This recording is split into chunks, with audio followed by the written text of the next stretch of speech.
Welcome to Crime Time News and Entertainment with a Buzz. First thing that is popping in the news is that we see that your politicians, the leader of the country, DANJAH, is now officially a cheerleader on the bandwagon of the Jamaica Olympic team. Well, he was a fan when Jamaica came second in the 100 meter with Kishane Thompson, and he is even a bigger cheerleader. We see that he is now in his pom-poms and he is jumping around in his little frilly gold, green and black dress and saying, "Yeah, Ray, go Jamaica." And this is after the youth stoner won the discus in Olympic record. I think it is 70 meters or so. Don't quote me on the specifics. Now, people, there is nothing wrong with that, because as a leader, that is what you must do. Do the politically correct thing. And whenever you get any sort of achievement from one of your residents or citizens, then you must make the world know, say, yes, Jamaica is on the map once again. So therefore, there is nothing wrong with that, like I say.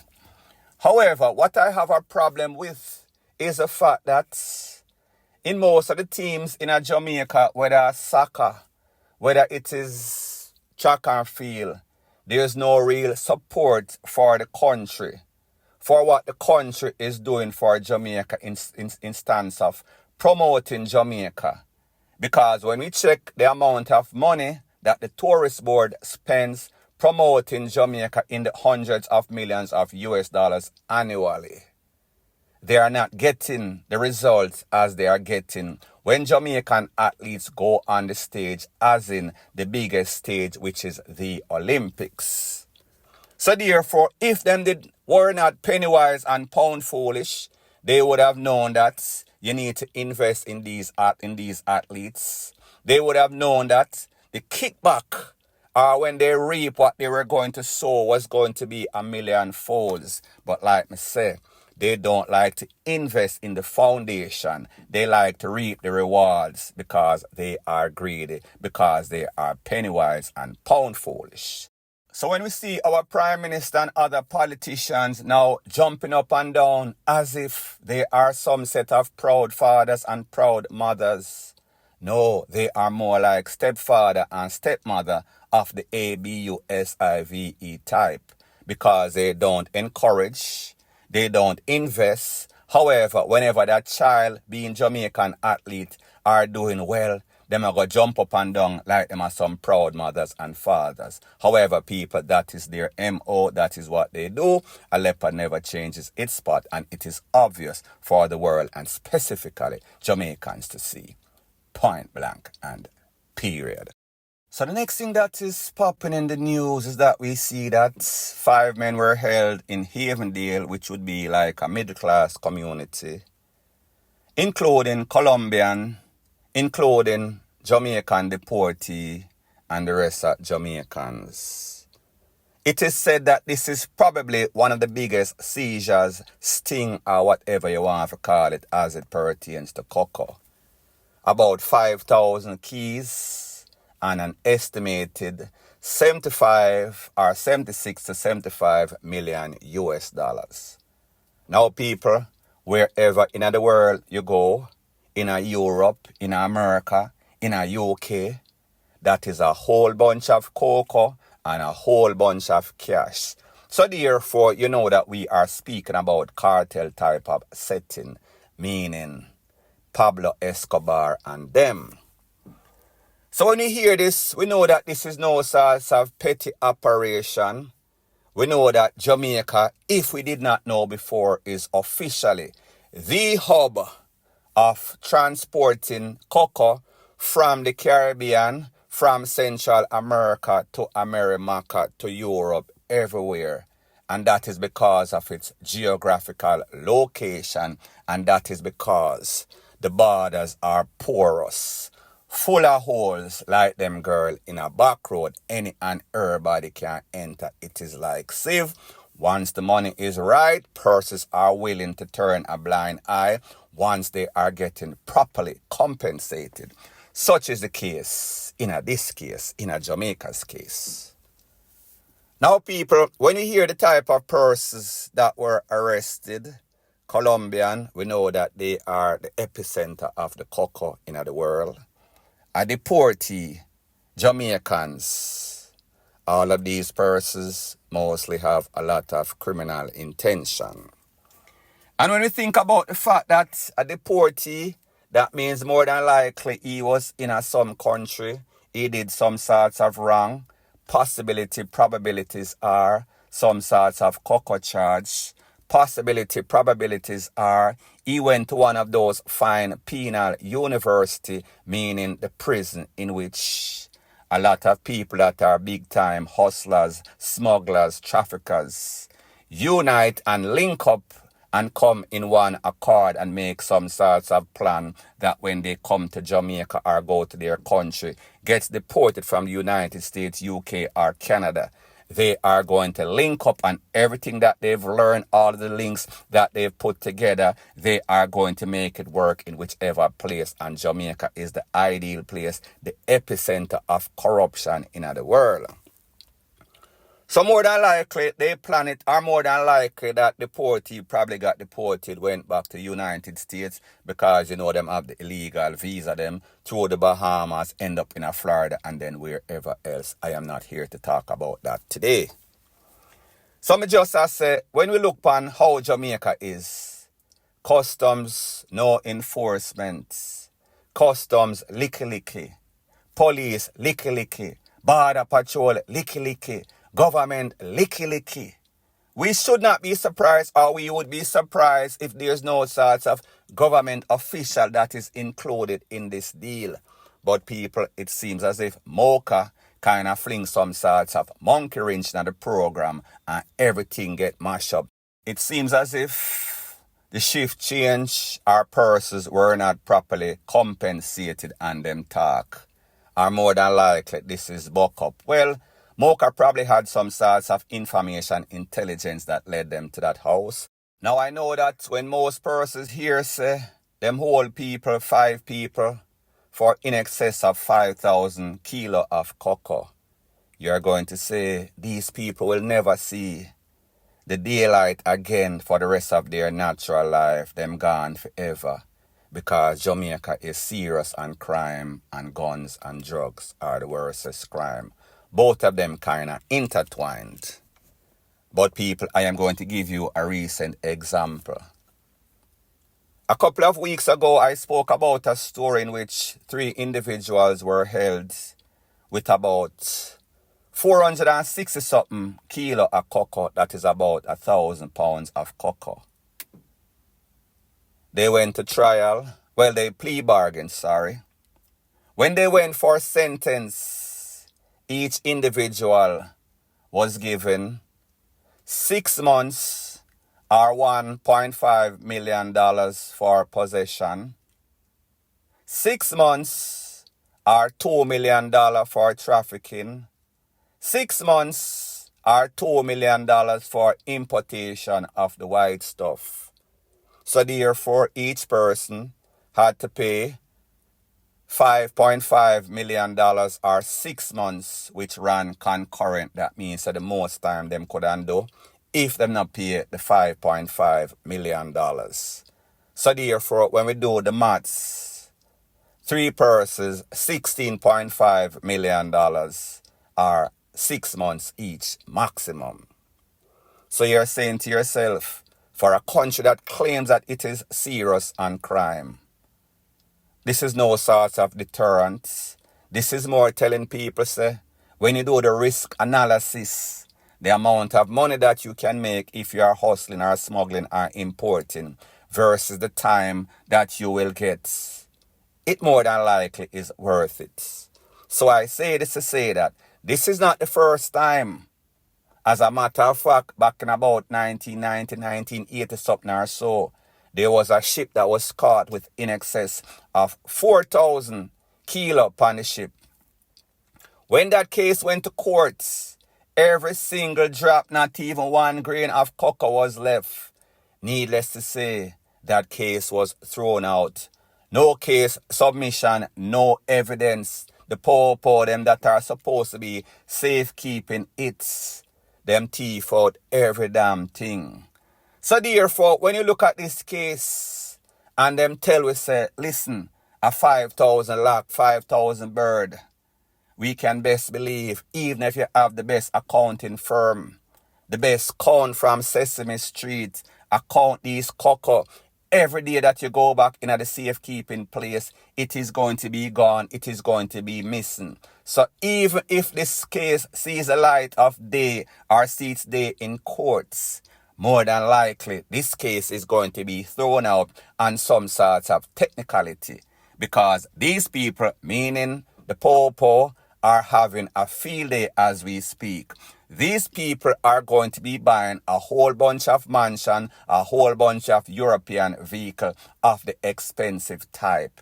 Everybody is going to get properly compensated, including the popo, including the judge, and including the prosecution. Point blank and period. Okay.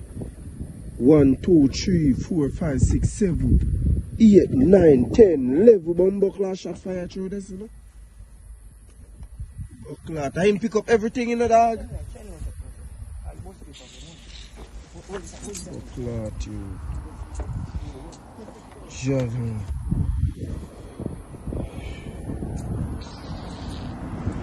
So the next thing that is popping in the news, the picture that you see on the screen right now is of a young man known as Romeo Devon Smith, known as DANJAH Kid. He plays on a sound system called the Firebrand. Based on information, it is said that he was booked for a party in the Manchester area, someplace in a Huntley. He was leaving that party at about 3 a.m. in the morning, driving down to Prospect or Mount Prospect, when the Voxy vehicle that he was in was lit up, blazed up, sprayed by some people in our next vehicle. It is said that he was taken to the hospital. He is in serious condition, but he is still alive. Now, based on the information that I am getting, it is said that this man lives in South Florida, living at some place in Florida. He had just come to Jamaica less than 24 hours to play at this party, and then he was going to get the FUCK out of Dodge. However, we see that that schedule is going to be altered significantly, if he makes it any at all. Now, people, here's the thing. When you talk about Jamaica and when you talk about Florida, two different sets of law enforcement. Don't know what this man was involved in, if he was dibbling and dabbling in the music and also some sorts of illegal activity. However, one thing is sure is that somebody or some set of people really wanted him DEAD. And they made sure that the timing was right and the place was right. Because if this man was sprayed up in the United States, Florida, or any other place, then you know, so the popo, they were going to be on the case. However, whoever planned this, and I am sure that it is not coincidental, I am sure that the people, whoever want to get rid of him, knew his schedule, because if you're a DJ, in the era of social media, you're going to make posts. I am going to be playing at XYZ at XY time. So therefore, your fans or followers can come to the party and enjoy themselves and see their celebrity. However, people, such is the case as the people that don't like you and want to get rid of you. So it seems as if they were there, them watching playing at a party where there is a crowd of people. However, they waited, trailed him and sprayed up his vehicle. As soon as I get any sorts of pertinent information, I'll be sure to divulge ASAP. Point blank and period. So the next thing that is popping in the news, if you look at your screen right now, there's a picture on it. It is said that this camouflage outfit, along with this M16 looking rifle, was found in a place called Ferry District. That was yesterday. If you know where Ferry District is, let me know in the comment section. Now, people, when we look at this, we see it is a camouflage uniform that is camouflaged by shrubberies or bushry. So therefore, whenever you are hiding, the fact that it is camouflage and the fact that it has all of these bushry type stuff over it it makes you even harder to see, so therefore you can hide. This can be used very effective for some sorts of ambush mechanism. So just imagine a criminal element that have always been found in these bushes. Whenever the poor go there, them say people are cook, them say people abandon all sorts of electrical, all sorts of charging devices, all sorts of laptop, all sorts of clothes. So we know say whenever the poor are on their trails, they are in the bushes.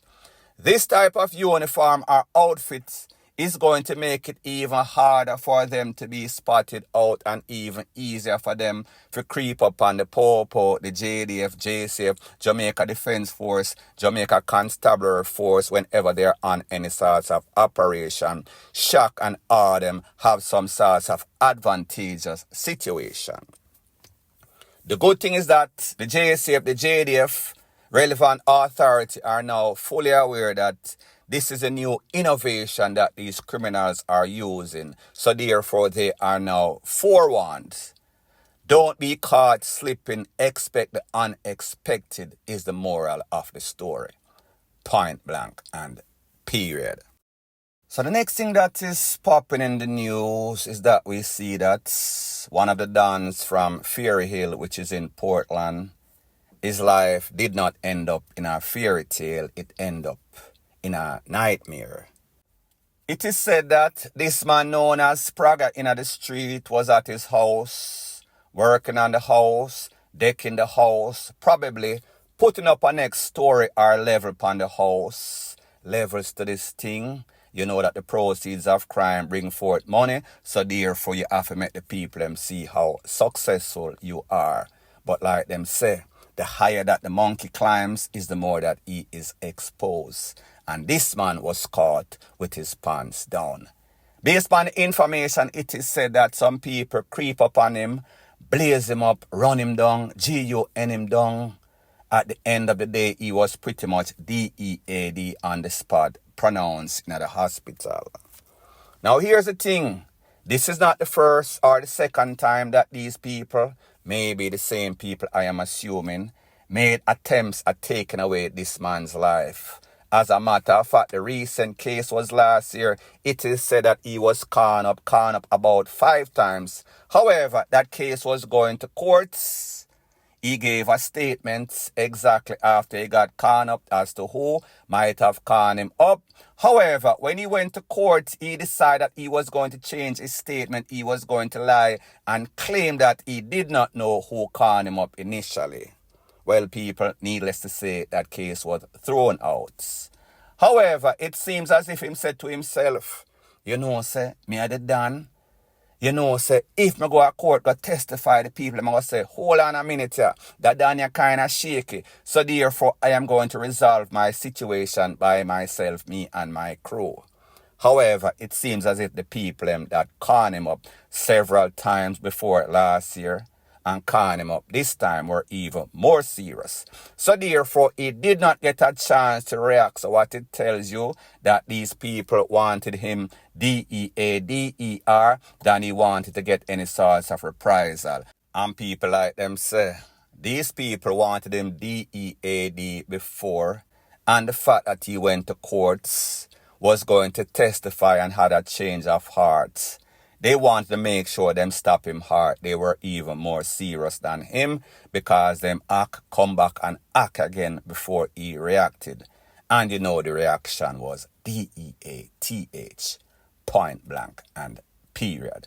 So anyways, people, thanks once again for checking out my video. If you appreciate videos like these, please show your appreciation by liking, commenting, sharing and subscribing to my channel. That is how YouTube promotes videos like these to like-minded, sensible persons like yourself. And last but not least, please subscribe to my next channel. It is called Jamaica Dancehall Source. I'll be pinning the link to that channel in the description of this video. Bless up.